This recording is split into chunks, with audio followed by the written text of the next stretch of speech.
Hi everyone, it's Tatiana, your work from home dog mom, back with another video for you. Before getting started, if you're new, don't forget to click that subscribe button for more things: dogs, cats, pets, home life, work life, anything you want that falls into the category of a work from home dog mom. I have you covered. Now, in today's video, the one thing I did want to tackle is the big elephant in the room, and it's almost in the US, it's kind of normalized. Like it's a normal thing when it comes to your cat or your dog, when in reality, it can bring on some unwanted joint pain and even other types of health issues, along with shortening your pet's lifespan. And that is the topic of, is your pet overweight? Now, I have gotten a handful of people that you're walking your dog. I'm in a store. I'm hanging out and walking in a park. I get comments on, your dog looks really skinny. She looks really thin. Are you feeding her enough? Shouldn't she be a little bit more bulkier? And that's the topic today that I wanted to cover. So when it comes to knowing if your dog is at an ideal weight, is first of all, you want to make sure your dog has a waist, which I will show you a video of my dog's. From the shoulders, before it gets to the hips, your dog should have a waistline. It should taper in and you should clearly see your dog's waist. And as you're running your hands along your dog's side, you shouldn't have to really put any pressure on the sides of your dogs to feel their ribs. Same thing when it comes to looking at underneath your dog. Your dog needs to have a tummy tuck, meaning from the chest, it needs to go upward and tuck in. That is going to be an ideal weight.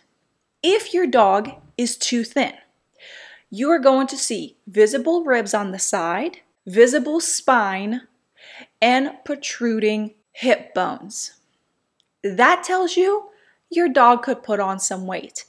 Now, the one thing I see among dog owners, a lot of dogs are overweight.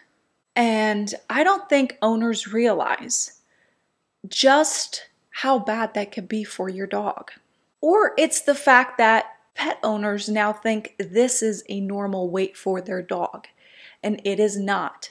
So how can you tell if your dog is overweight? Number one, when you go from the shoulders to the hips, there isn't any sort of tapering of the waist. Your dog looks like a log, almost straight from shoulders to hips. There is no waist.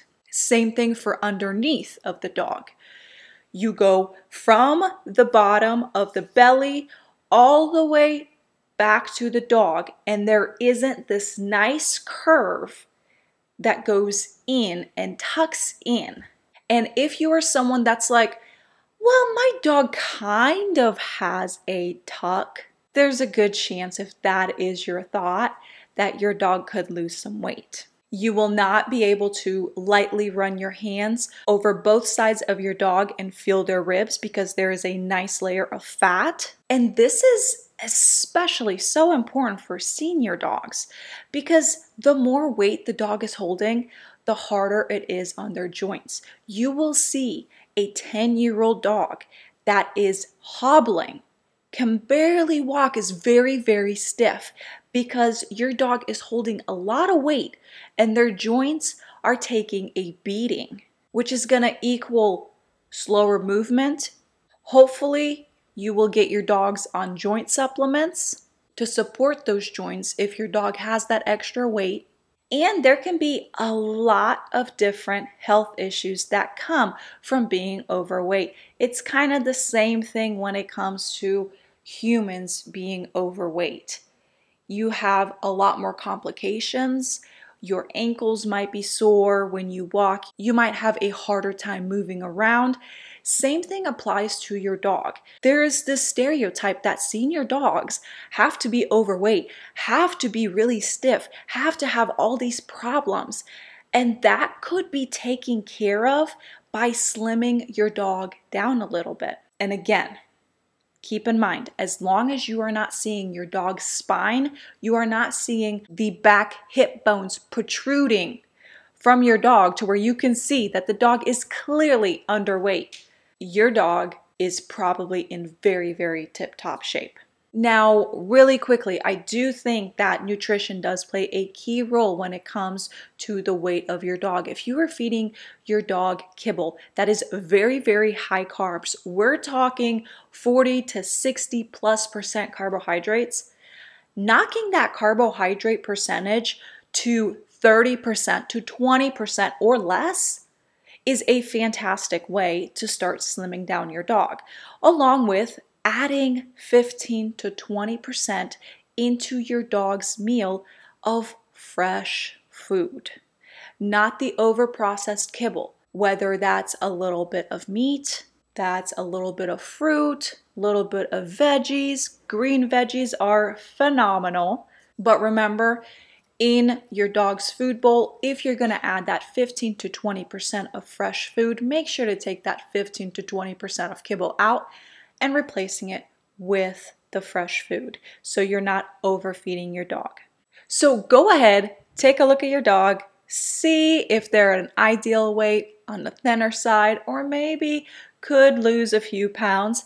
Comment below on the weight of your dog.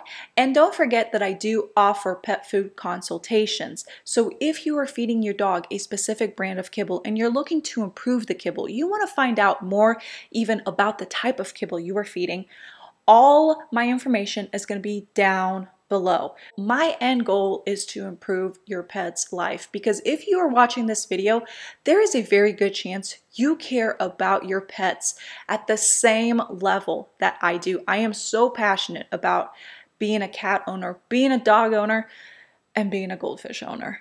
So hopefully you like this video. Don't forget to give this video a thumbs up if you like the content, and I will see you next time.